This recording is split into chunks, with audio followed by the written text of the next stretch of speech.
to the test. The Pierre Burton Show Revisited, Sunday at 6:30. Saturday, July 13th. A judge rejects arguments more firefighters are needed in Montreal. The Live Aid concert gets rave reviews from Montrealers.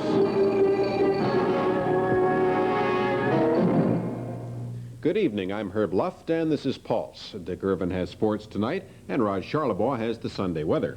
Should be a scorcher for tomorrow, although we'll cool off just a little bit with some thunder showers throughout the day. Dick?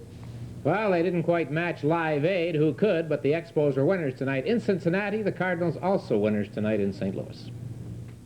Montreal firefighters have lost a fight for a beefed-up force. A judge has ruled that it isn't needed. But the Firefighters Union and a municipal opposition party say they'll keep on pressing their demands. We get more now in this report from Jeannie Lee. The Firefighters Union has long complained that there aren't enough men on ladder and pumper trucks, that at least 200 more firefighters are needed. The city disputed this, and the case went to arbitration. Judge Marcel Côté has just ruled in favor of the city, that no more men need to be hired. He also sided with the city over wages, giving the firemen a 5% increase retroactive to January 1984, and a further 5% increase for this year. The union sought 9% and 6% wage hikes. Union President Yves Lecuyer says he's not that disappointed over the salary ruling, but will continue the fight for more manpower during the next contract negotiations. And today, André Cardinal, who's the fire critic for the opposition Montreal Citizens Movement, says he needs more time to study the ruling. He maintained, however, that the MCM has always sided with the firefighters, agreeing with them that the force needs extra bodies. Jeannie Lee, Pulse News. Police in Quebec and Ontario are investigating reports an American couple was hijacked while driving a truck along the 401 in eastern Ontario.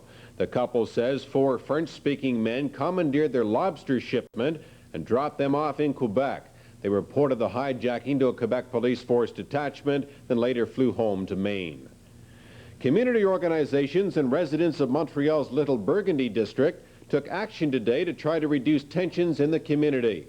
They held a park festival. Activities at Campbell Park were the result of 9 months of organizing by community groups, clubs and churches representing thousands of Little Burgundy residents. They said they had recognized growing tensions between the old working-class residents and the emerging more affluent population that has been moving in following radical renewal projects. The festival, called Celebrating Together, was designed to create community cohesiveness and understanding. It featured games, theater, and live entertainment.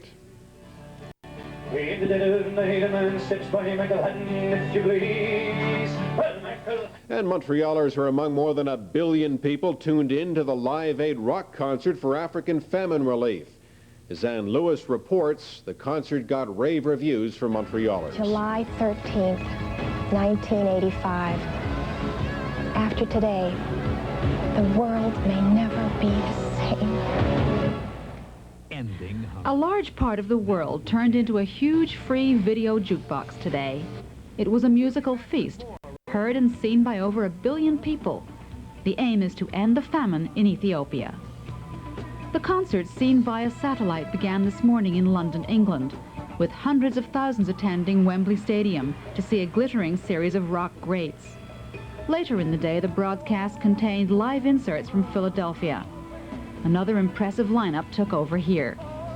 A complete electronic bag of tricks was used to explain the plight of Africa's starving millions and to give out phone numbers and addresses for donations. Even the Soviet Union took part, providing a live feed from Moscow. Here in Montreal, people tuned in as they could, some while they did their shopping, some listened through personal stereos, and many while they drove. And in Crescent Street bars, people were able to watch while they had lunch. I think it's for a good cause, and I hope everybody's going to give money for it. You sent in some money?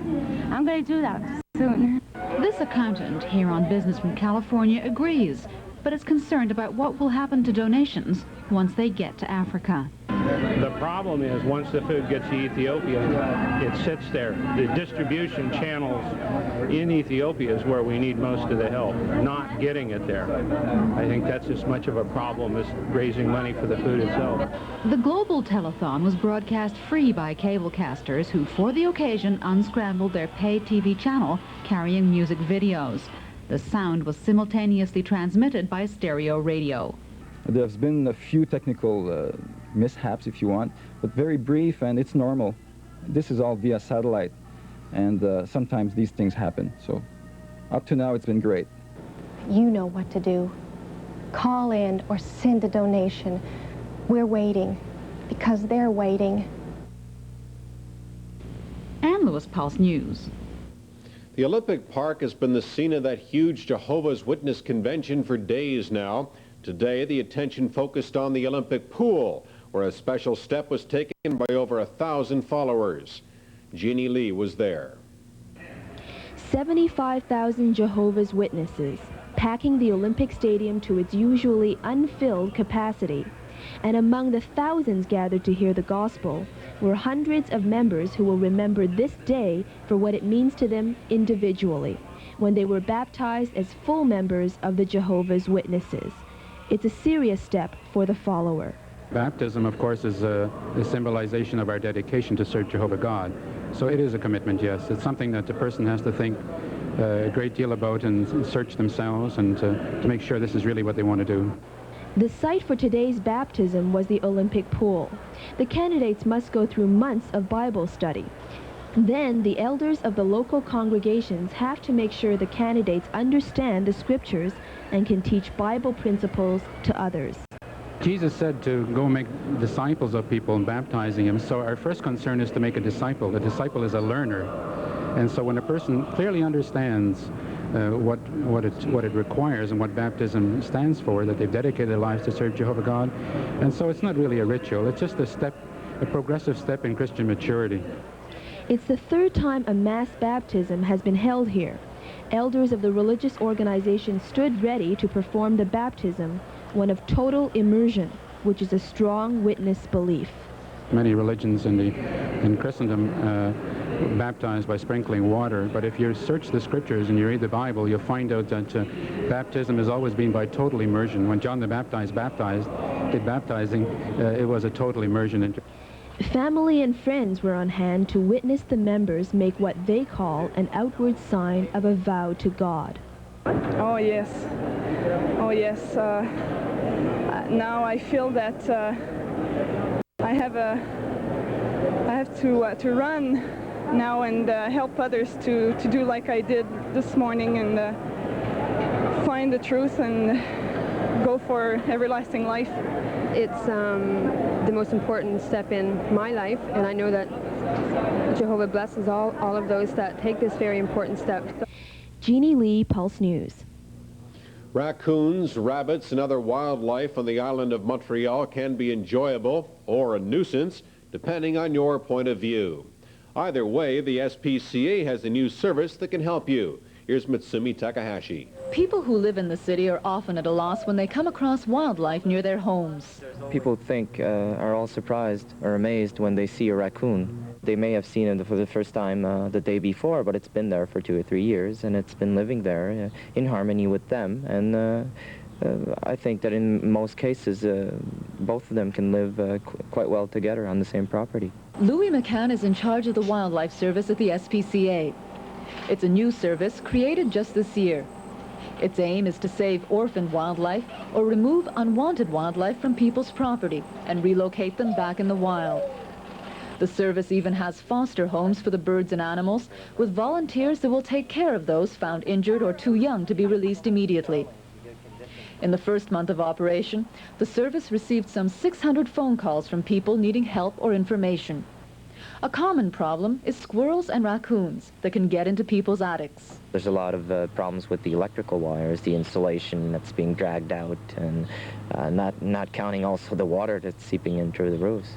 Sometimes the young animals that are overly curious will fall into a vent or something, and the people hear them in the walls, and sometimes it's quite hard for us to go and get them, and often the animal will just die in this particular situation. But Louis McCann says in most cases, having wildlife nearby is not dangerous and something that can be enjoyed if people are properly informed. However, McCann stresses that these animals should never be treated like pets. This year we seem to be plagued with calls of people finding cottontails in their gardens. And they pick up the small cottontails, and they're quite helpless, they're quite cute. And just by manipulating them, a lot of the animals die in their hands because of the high stress factor. People also have lost this idea of living with other species than man in this concrete environment, I think. And I think it's refreshing to see all these animals coming in. It's a source of enjoyment, and if you understand their behavior well, you can take the proper steps as to not create any conflicts between you and the animals. Mitsumi Takahashi, Pulse News. Montrealers have a reputation for being bad drivers, but apparently Vancouver motorists do too. However, police there have taken a far-sighted view by training 60 new drivers a day. But don't let any of them get behind the wheel of your car, yet. Each day you squeeze into this crush of steel. Each day it takes more nerve, more patience, and more skills. But there is relief on the way. There's a whole new generation of drivers learning to be the best and the brightest on the road. Don't follow too close, car 14. You're too close. This is driver ed for 5 to 8-year-olds. Away you go, you're doing fine, car 22. The Parks Board and police teach it every weekday in Stanley Park. They have done so for 25 years. There is a traffic light and kids who seemingly have a well-learned quick foot on the pedals when it changes. And there are hand signals which they never learned from their parents. A difficulty is learning which is the correct side of the road to choose when the driver in front of you doesn't know. Now we have a whole bunch on the wrong side of the road there, boys and girls. Stay on the right side. Car 5. Stay on the right side, follow your arrows. I think they pick up lots. At 5 years old, they learn how to drive? 5 years old, they're telling their mom and dad how to drive after they finish down here. Tell them to put on their seatbelts, tell them to stop, watch the traffic light. You like driving? Yeah. Do you want to have a car? Yeah. What kind of car are you going to have? The red car. You want to have a car? Yeah. What kind of car? Lamborghini. The training is free and in the afternoons near Second Beach. Police say their observation is that so many of the kids have picked up the habits of their parents, even at 5 years old. We'll be back with a special on teens, but first, weather and sports after this break. The Canadian Forces Tattoo 1985. The biggest extravaganza to tour Canada since the Centennial Tattoo in '67. More than 600 performers in 2,000 costumes. The entertainment event of the decade honors the 75th anniversary of Canada's Navy. Produced and directed by Targe Productions for Maritime Command of the Canadian Forces. Don't miss it. 3 incredible nights, July 25th, 26th, and 27th at the Montreal Forum. Tickets now on sale at the Forum box office and Ticketron outlets.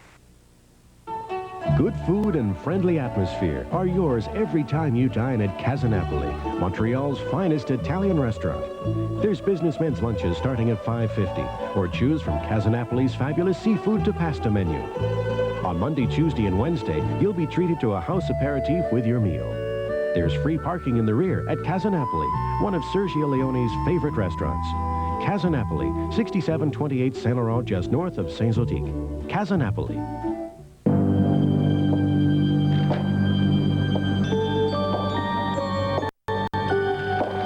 The card says en route, but at any hotel you'd want to stay in, it means you've arrived.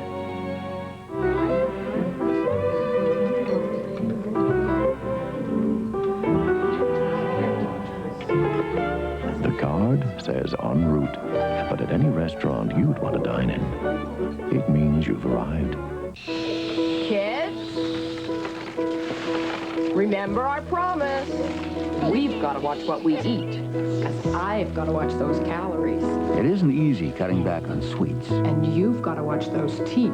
Until you try sugar-free products with NutraSweet brand sweetener. The ingredient that tastes just like sugar without all sugar's calories. And NutraSweet isn't bad for your teeth. But what about the promise? This one's sugar-free. It's got NutraSweet. You could win one of these fabulous grand prizes. The choice is yours. Step into your new Honda Civic hatchback from Lallier. Create your own backyard fun with the help of Piscine Patio Citadelle. Or catch the outdoor spirit. Experience the Gypsy from Centre 14 44. CFCF 12's Celebration, the best of summer. On the road, at home, wherever you are. And every Friday, CFCF 12 selects the weekly winners of a complete set of presidential golf clubs, this suite of bedroom furniture, a VHS Mitsubishi VCR, a Minolta Maxim camera, and this $300 certificate. Plus, one name goes into the grand prize draw. Enter at Lallier, Cartierville, and Repentigny, Mykonos, Sherbrooke West at Melrose, and Santini Furniture on Boulevard Saint Laurent. This is your chance to win. It's the best of summer. Celebration until August 22nd. Ghostbusters. They only work when the spirits move them. It's called de-haunting, a growth industry in the 1980s. This Sunday on W5. We all know him, the perfect kid from the perfect family. But beneath that perfect exterior may be a loaded gun. Two families talk about the unpredictable deaths of their teenage sons and agonize over what went wrong. This Sunday on W5. Well, this is about as good as they get. Lots of sunshine, temperatures at or above normal, and not much wind. A beautiful, beautiful day. Tomorrow, not quite so nice, but we still should see quite a bit of sunshine. 27, our high for today, and that's just one above the average. The records in 1950, a 32, and in 1976, just 18 for the high. Across the country today, we had highs of 18 in St. John's, Newfoundland, 23 at Halifax, 22 at St. John, and 22 also at Charlottetown. At Quebec City, it was 23, 27 at Ottawa, the same as ours, and 29 at Toronto. That warm air headed our way. 27 degrees at Winnipeg, the same at Regina, 25 at Calgary, 20 at Edmonton, and 19 degrees at Vancouver. Now, we have a large high-pressure system, not a terribly strong one, but a large one, and that's out over the Atlantic partly now, but over New England, and as you can see, being pushed out of southern Quebec, and that we're losing the effect of that. That brought us the lovely weather today. We're now starting to get circulation around this way from the south and the southwest. That's also starting to push warm air in. The other thing that's bringing warm air is a low-pressure system, which is centered over Lake Superior now, with the warm front stretched down over the lower lakes, the cold front trailing behind back into the United States. We're going to be in the warm sector probably in the next few hours. The warm front will be moving in over us. We'll be into warmer, more unstable air, and as the front itself goes through, we could get a shower or two. There's some showers up around Messina right now, and that could come through here. So we could get a few showers overnight with the front. The unstable air mass could cause a few scattered thunder showers late tomorrow afternoon, and then as the cold front comes through overnight tomorrow, again we could get some shower activity. But as I say, in between, some sunshine and hot, humid air through the whole day tomorrow. So it shouldn't be too bad as long as you can kind of duck around between the thunder showers that should occur on a scattered basis, about 50% chance of through the day tomorrow. Looking at our precipitation map, as you can see now, some showers moving into the lower lakes area, including some thunder showers. And looking at the way things are moving here, you can see the clouds slowly moving in over southern Quebec, and we're going to be under partly cloudy skies overnight. Let's have a look at the forecast for the CFCF 12 viewing area. And it's mostly clear, some clouds, cloudy periods tomorrow, very humid and a chance of thunder showers, and then variable cloudiness and a little cooler and less humid for Monday. The lows and highs very warm overnight and getting warmer, 19 and 30, Laurentians 18 and 28, Eastern Townships 15 and 28, 16 and 28 in Quebec and Ottawa 19 and 30, the same as Montreal. Some current readings at, well, all around the 20 mark and just a little bit below. And the sun rises tomorrow at 5:18, sets at 8:41. The wind's fairly light but getting moderate tomorrow. Our current temperature 25 Celsius or 77 degrees Fahrenheit. We'll check sports in just a few seconds.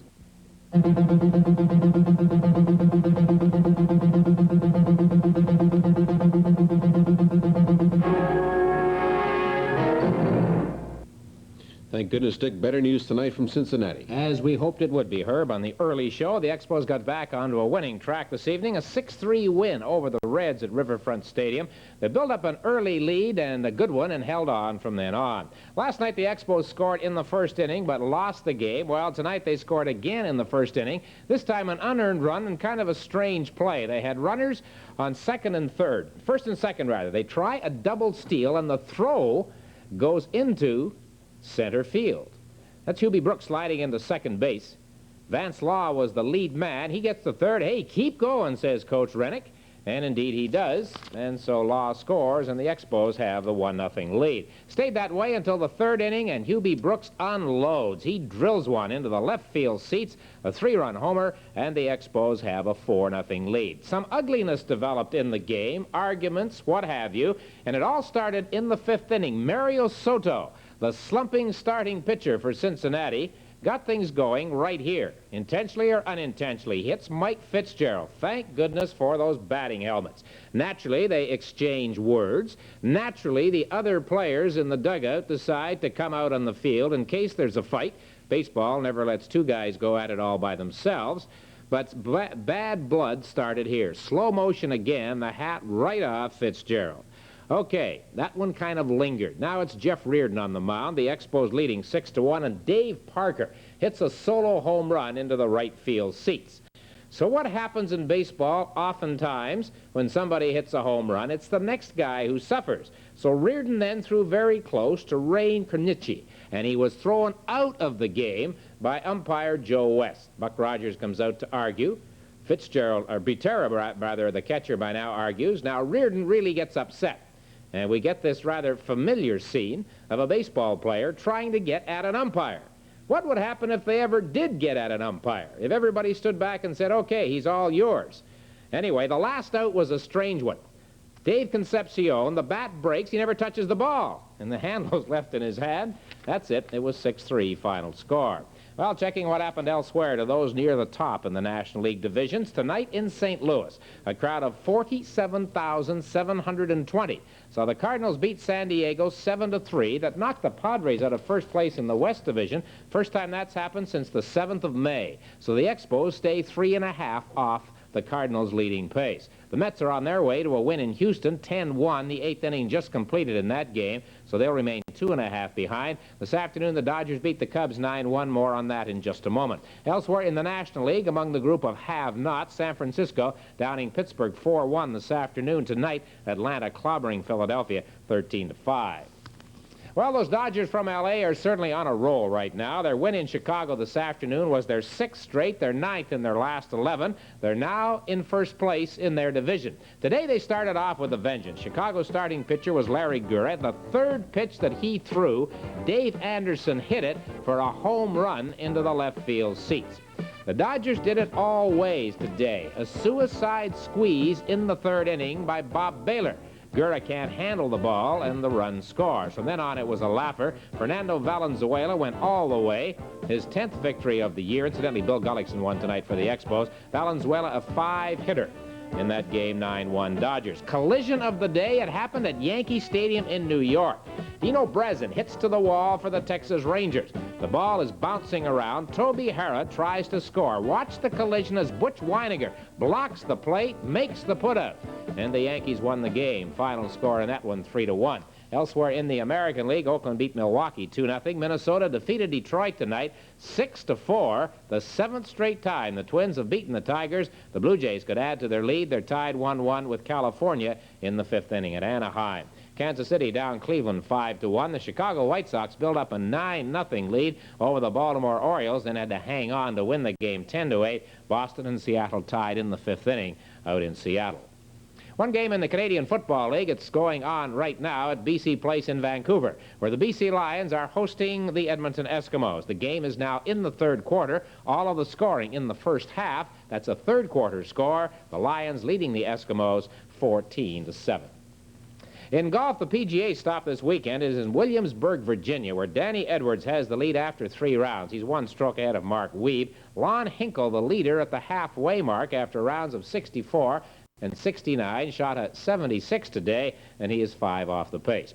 But I guess from a news standpoint, the major tournament this weekend is taking place over the famed Baltusrol course near Baltimore, where they're holding the U.S. Open for women. A young lady who has never won an LPGA event, Kathy Baker, has the lead going into tomorrow's final round. Janet Coles goes into the final round of the U.S. Women's Open tied for 4th place, 2 shots back, but she read the 16th green at Baltusrol Golf Club beautifully with this birdie putt. The best round of the day belonged to Judy Clark. 9 birdies, 7 under par, 65.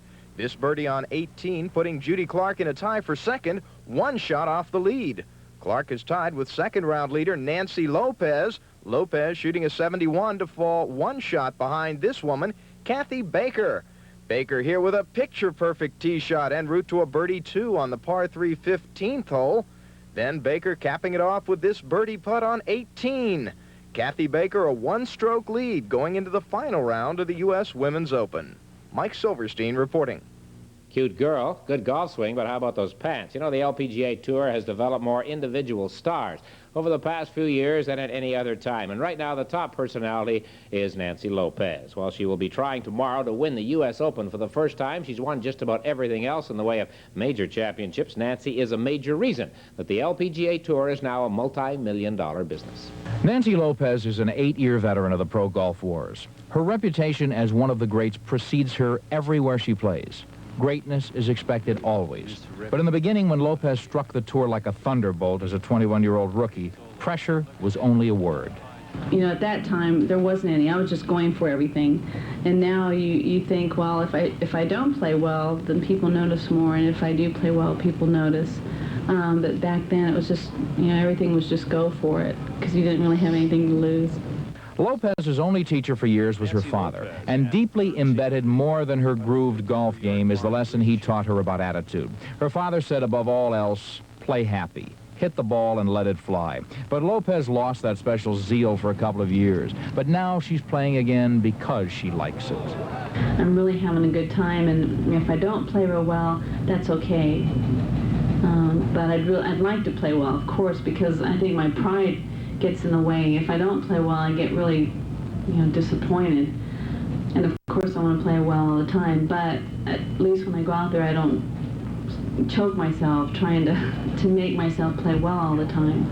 Marriage to ball player Ray Knight has rekindled her competitive flame. Her husband has urged her to extract every drop of talent she has, to dare to continue to be great.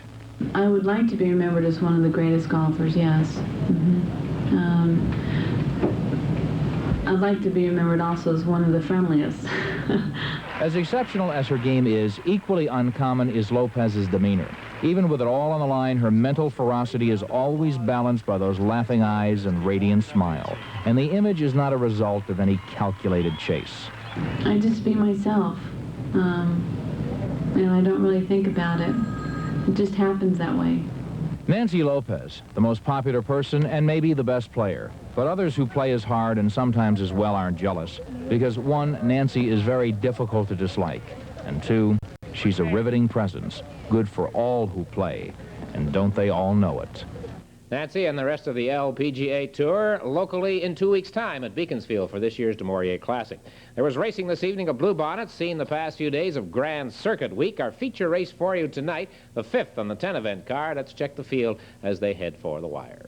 Outside Le Coursier, 3e third Precious Drummond, 4e fourth way outside Toboggan, 5e fifth Dior, in between horses c'est Ellis, Ococlus, Le Coursier, Precious Drummond, and Ellis, Ococlus with Le Coursier, and Ellis, les voici, here they are.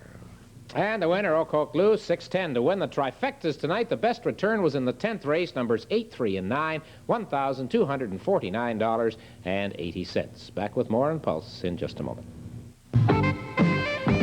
When Paul, Louise, and Richard said a car wash stall could raise money for the community hall, we all said, yeah, we know you can. Oh, yes, you can. Well, sure enough, they washed and scrubbed away.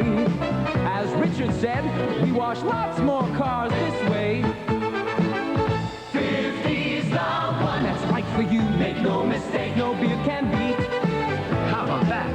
All of that 50 at its best. For someone who's second to none, 50's the one. And Herb, that's your look at sports. Thank you, Dick. Teenagers are growing up in a